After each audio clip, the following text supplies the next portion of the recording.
संकीर्तन की जय, श्रीला प्रभुपाद की जय।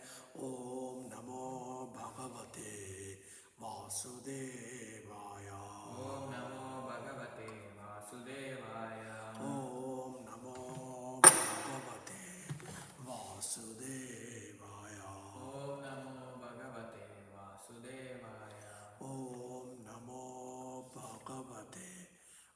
Vasudevaya. Om Namo Bhagavate Vasudevaya. Reading from Śrīmad-Bhāgavatam, Canto 1, Chapter 15. Chapter 15, 51. Text 51. Chapter entitled The Pāṇḍavas Retire Timely. Ya Shraddhayatad Bhagavad Priyana Yashraddhaitad Bhagavat Priyana Pāṇḍo Sutanam iti samprayanam Pāṇḍo Sutanam iti samprayanam Srinoti alam swastyayanam pavitram Śrīnoti alam swastyayanam pavitram Labdva harau bhaktim upaiti siddhim Labdvaro bhakti upaiti siddhim Yashraddhayatad Bhagavad Priyanam Yashraddhaitad Bhagavat Priyana Pāṇḍo Sutanam iti samprayanam Pāṇḍo Sutanam iti samprayanam Srinoti alam swastyayanam pavitram Śrīnoti alam swastyayanam pavitram Labdva harau bhaktim upaiti siddhim Labdvaro bhakti upaiti siddhim Yashraddhayatad Bhagavad Priyanam Yashraddhaitad Bhagavat Priyana Pāṇḍo Sutanam iti samprayanam Pāṇḍo Sutanam iti samprayanam Srinoti alam swastyayanam pavitram Śrīnoti alam swastyayanam pavitram Labdva harau bhaktim upaiti siddhim Labdvaro bhakti upaiti siddhim Yashraddhayatad Bhagavat Priyana Yashraddhayatad Bhagavad Priyanam Pāṇḍo Sutanam iti samprayanam Pāṇḍo Sutanam iti samprayanam Śrīnoti alam swastyayanam pavitram Srinoti alam swastyayanam pavitram Labdvaro bhakti upaiti siddhim Labdva harau bhaktim upaiti siddhim. Ya, Yeah. anyone who Anyone Shraddhaya, Shraddhaya with devotion, with devotion etat, Etat this This Bhagavat Priyana, Bhagavat Priyana of those who are very dear to the personality of Godhead, of those who are very dear to the personality of Godhead Pāṇḍo, Pāṇḍo of Pāṇḍu, of Pāṇḍu Sutana, Sutana of the sons, of the sons iti, Iti thus, Thus samprayanam, Samprayanam departure for the ultimate goal, Departure for the ultimate goal Srinoti, Śrīnoti hears, Hears alam, Alam only, only swastyayanam, Swastyayanam good fortune, Good fortune pavitram, Pavitram perfectly pure, Perfectly pure labdva, Labdva by obtaining, Bhasteni harau, Harau unto the Supreme Lord, unto the Supreme Lord bhaktim, Bhaktim devotional service, Devotional service upaiti, Upaiti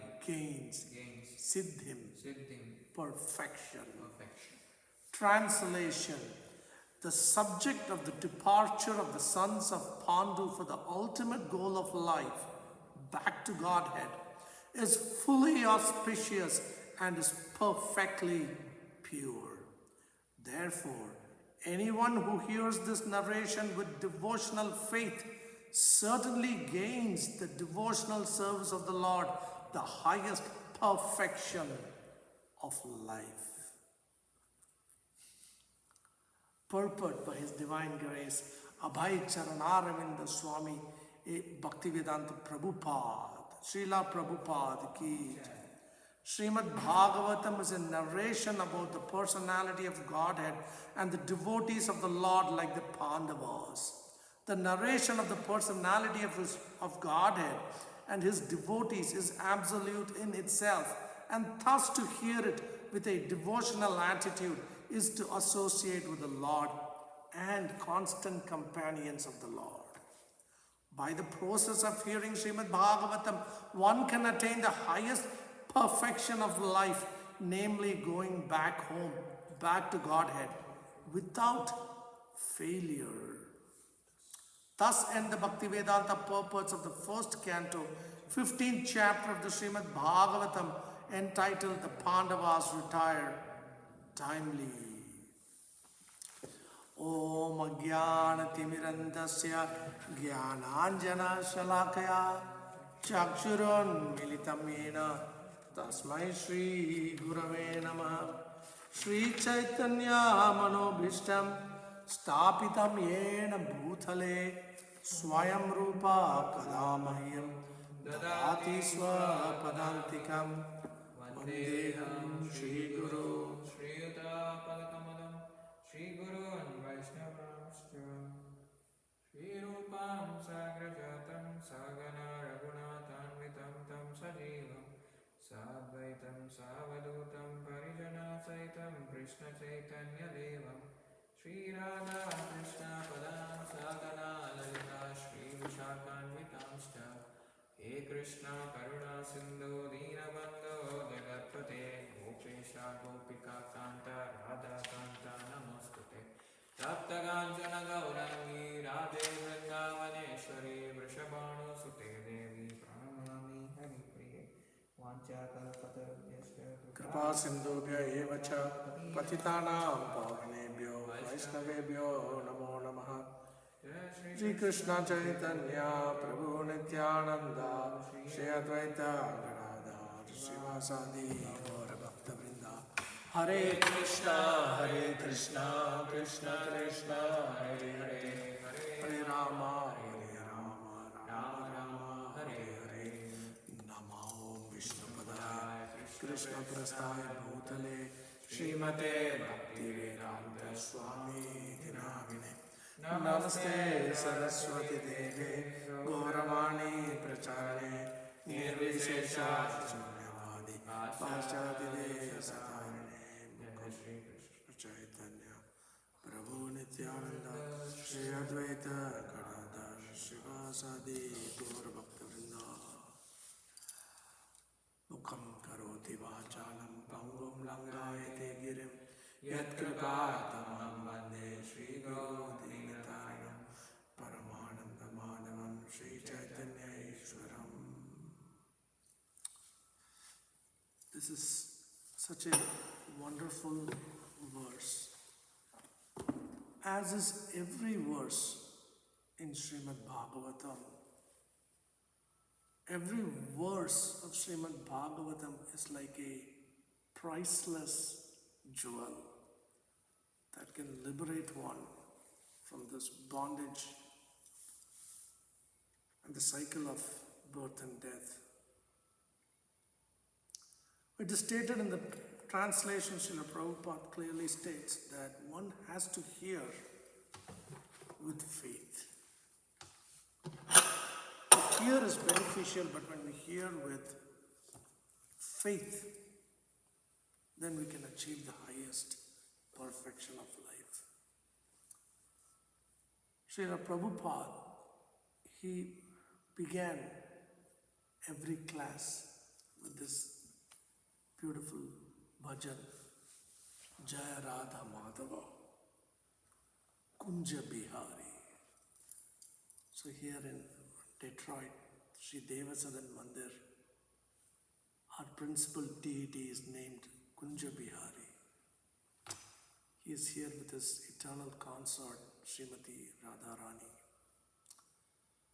A little over 8 years ago, the deities were installed and welcomed at our Farmington temple, and they were given the names Radha Gopijana Vallabha. So on the day they were installed, that evening there was a home program, and if memory serves right, it was in Raj Govinda Prabhu's house, just behind the temple in that subdivision. So my Guru Maharaj, he was speaking, Srila Radhanath Swami Maharaj. Then he began, Jaya Radha Madhava Kunja Bihari. And then we repeated. And then he stopped. And he said, this prayer is about Detroit. Because Kunja Bihari is here. And then Gopi Jana Vallabha had just been installed. So he said this prayer is about Detroit.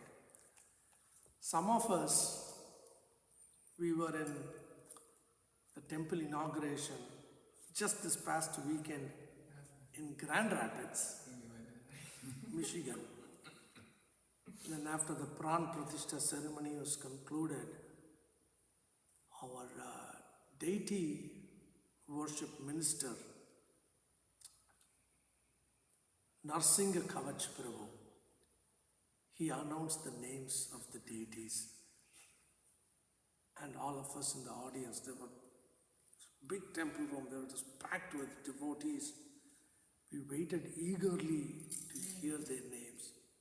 And then he said, their names are Sri Chaitanya, or Sri Gauranga, Sri Radhika, and Girivaradhari. So now in this prayer, Jaya Radha Madhava Kunja Bihari is here. Gopijana Vallabha in Farmington Hills, Girivaradhari. So well and truly, this prayer is about Michigan. So some devotees were asking, where is Madhava? Because we begin Jaya Radha Madhava. So it appears more work remains to be done. We still need to welcome Madhava into Michigan. So this is such a wonderful benediction for all of us. Can you imagine if we were not part of this movement, what we would have been doing this past weekend? The soccer World Cup is in progress. Some people may have simply been watching soccer. Tennis Wimbledon is in progress. Some people may have been watching a tennis match. And for those of us who have no interest in sports, maybe we would have been in a movie theater or in a bar drinking with friends, or simply sitting at home watching some Bollywood movie, or from where you are, and what they call it, Tollywood. Maybe watching some Tollywood movie. Just wasting time. In a lecture Śrīla Prabhupāda gave, I think it was sometime in 1974, I was just hearing my Guru Maharaj was speaking about it in a lecture, I think October 23rd, 1974. So Śrīla Prabhupāda mentioned the date, and he said, today is October 23rd, 1974, and I'm speaking. And as I speak, all these moments are going by. Once that moment is gone, it can never be attained again. Because time waits for nobody. And when this second passes, as we speak now, Śrīmad-Bhāgavatam, this clock is ticking, the seconds are going by. And once that second goes by, forever it is gone. We can never get it back. With whatever technology we have at our disposal. There are some Hollywood movies where somehow or other they manufacture some great machine that can transport people into the past. Now this may be possible in the world of fiction, in movies, but in reality, a second that is lost is a second that is lost forever. We can never get it back. So our fortune is so good, cannot even be estimated by any intelligence that is under our possession. That while most of the world was engaged in such mundane activities as watching a movie or watching a game or just drinking or engaging in so many myriad of activities that are available in this world. A few hundred of us, we were in this most auspicious deity welcoming and temple inauguration ceremony. What great fortune.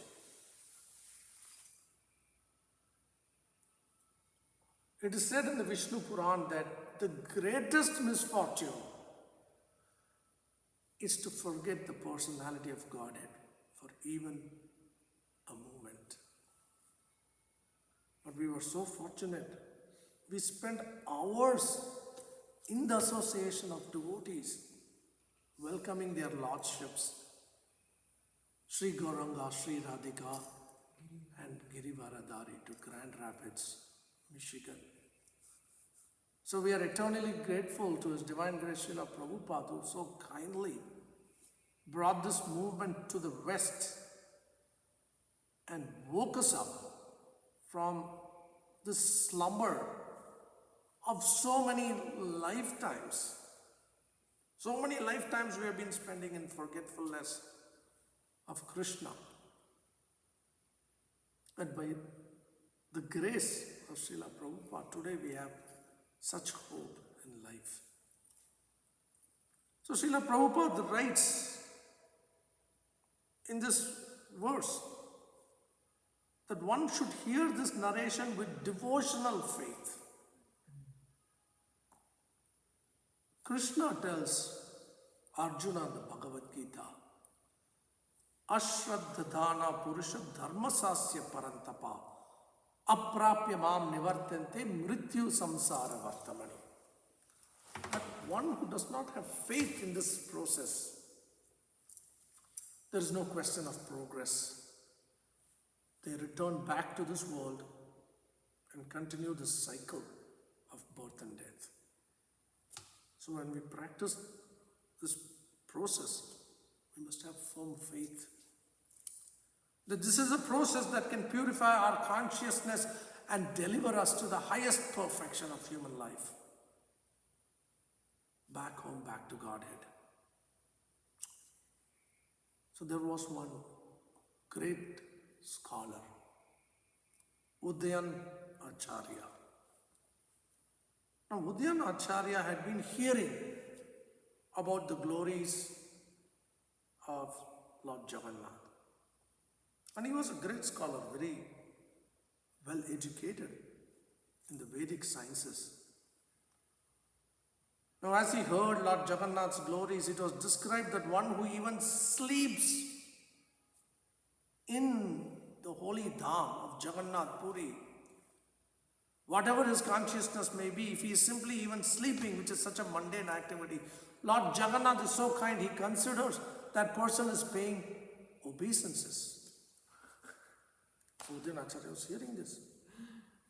And then he heard that anyone who takes darshan of Lord Jagannath is liberated from this world. Now, this was very difficult for Udayan Acharya to accept. Simply anybody who takes darshan? Well, if a person surrendered to Lord Kṛṣṇa, he takes darshan of Lord Jagannath and is liberated. It's not very difficult to understand. But anyone, regardless of his state of consciousness, who takes darshan of Lord Jagannath is liberated. How is this possible? So Udayan Acharya considered, perhaps this is being exaggerated. Lord Jagannath is very kind, he is very merciful, but perhaps there is some exaggeration. Anyone who takes the darshan of Lord Jagannath is liberated, must be an exaggeration. In fact, it is stated that if one so much as desires to visit Jagannath Puri, all benefits of actually visiting the holy dham are awarded to him. This is...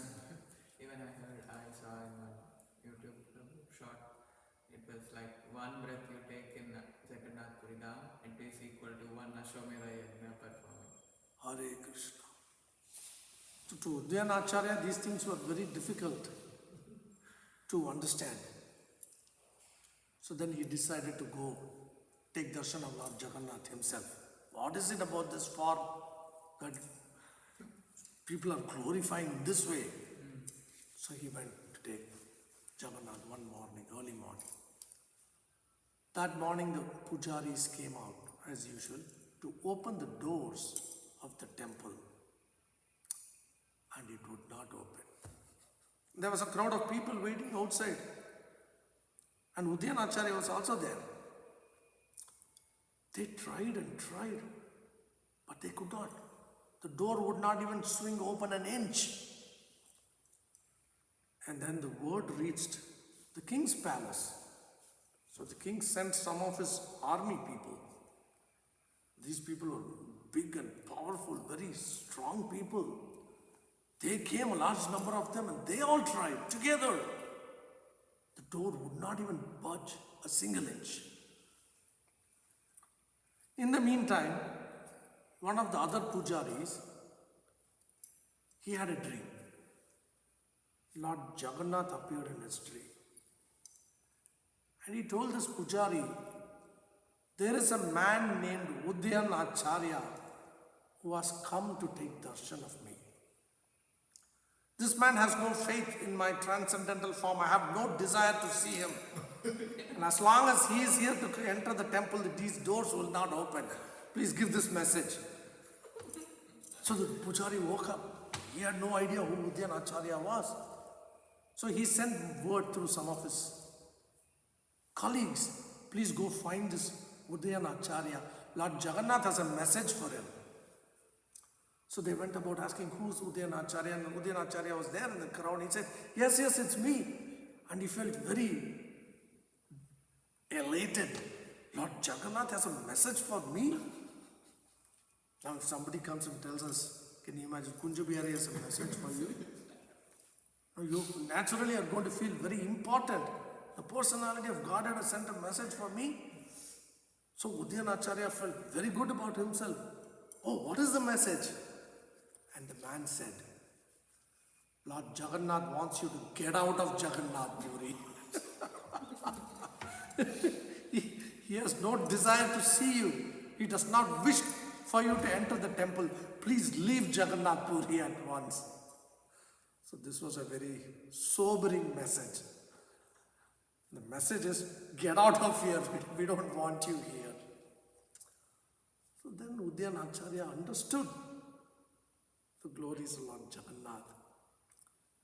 And in due course of time, he developed strong faith, very staunch faith in the form of Lord Jagannath and Jagannath's glories. And he became an intimate devotee of Lord Jagannath. So Udyanacharya's problem was not that he doubted Lord Jagannath's existence or his glories. He simply felt formed simply by seeing one is delivered. He felt that may be an exaggeration. But Krishna's Karuna Sindhu, he is so kind that simply by desiring to go to Jagannath Puri, we are sitting here in Devasadan Mandir in Detroit, thousands of miles away from Jagannath Puri, but if we simply cultivate a sincere desire to go there, just that desire alone, Lord Jagannath will give us the benefit of actually going to Jagannath Puri Dham. Hey Krishna, Karuna Sindhu Dina Bandhu Jagatpati. Krishna is an ocean of mercy. There was another devotee, his name was Kumarila Bhatt. Just like Udyanacharya, Kumarila Bhatt was also a great scholar. And Kumarila Bhatt, he engaged his time and efforts in defending the philosophy of the Vedas and the spiritual culture propounded by the Vedic system. He defended these things against the onslaught of those camps who were inimical to the society of devotees. So he debated vigorously and defended the philosophy present in the Vedas and the spiritual culture suggested, practiced in the Vedic system. So one time there was one such debate. And as ever, Kumarila Bhatt, he debated with great vigor and enthusiasm. He was smashing the arguments of his opponents. Then they realized that Kumarila Bhatt could not be defeated. He was going to very firmly establish the Vedic conclusion. The only way to stop him was to kill him. So they decided to kill Kumarila Bhatt. When word reached him, naturally he left that place. But these people who had plotted against him, they followed him. And Kumarila Bhatt, he started to run. These people ran after him. So he ran and he eventually reached a very high spot, the edge of a cliff. Now, he only had two choices. He could either jump off the cliff or he had to turn around and fight the attackers. Now, there were many of them in number. There was no possibility for him to fight all alone. So left with no choice, Kumarila Bhatt, he took a vow. He said, if the Vedas that I have been so vigorously defending are true, then let them protect me from the fall. And saying so, he jumped off the cliff. Now, incredibly, miraculously, he survived the fall, which was otherwise not possible for anybody. It was such a high cliff. He was injured in the fall, but he survived. Ordinarily, anybody who jumped off the cliff would be killed immediately upon impact. But Kumarila Bhatt was injured, but he survived. And then he began to think, the Vedas should have protected me completely. Obviously, they protected me, else I would be dead now. But why is it I'm injured? There were some minor injuries. So he approached his spiritual master. And he said, Guru Maharaj, I have spent so many years of my life defending the Vedas and the Vedic way of life. And I jumped off the cliff with the faith that they would protect me. Why is it that I was injured? His Gurudev said, it is a fact that the Vedas protected you. The reason you suffered some injuries is because you had a little bit of doubt. You vowed saying, if the Vedas are true, if you had simply said these Vedic conclusions are the perfection of life and jumped off the cliff, you would have been fully protected. But you had a little bit of doubt. If the Vedas are true, let them protect me. And it is for this reason that you had to suffer some injuries, but your life was spared. You were protected. So it is very important on this path of bhakti that we develop firm faith. Otherwise, as stated in the Bhagavad Gita, which we just discussed, those who are not faithful in this devotional service cannot attain me, O conqueror of enemies. Kṛṣṇa tells Arjuna. Therefore, they return to the path of birth and death in this material world. The subject of somebody's departure from this world is traditionally considered inauspicious, especially in the Hindu culture. I remember a few years ago, His Grace Yugal Kishore Prabhu from the Farmington Temple, he was mentioning in a lecture that in India and Hindus, among the Hindu community, even the subject of death is avoided. Some of you may have that experience. If you speak about death, they don't even like to speak about death because it's considered inauspicious. As if avoiding the subject of death is going to cause one to live eternally. Whether one discusses death or avoids these discussions, death is coming for every one of us. With every rising and setting of the sun, we are one day closer to death. It is an unavoidable, irrevocable fact of life. Whatever species of life one may be in, death is inevitable.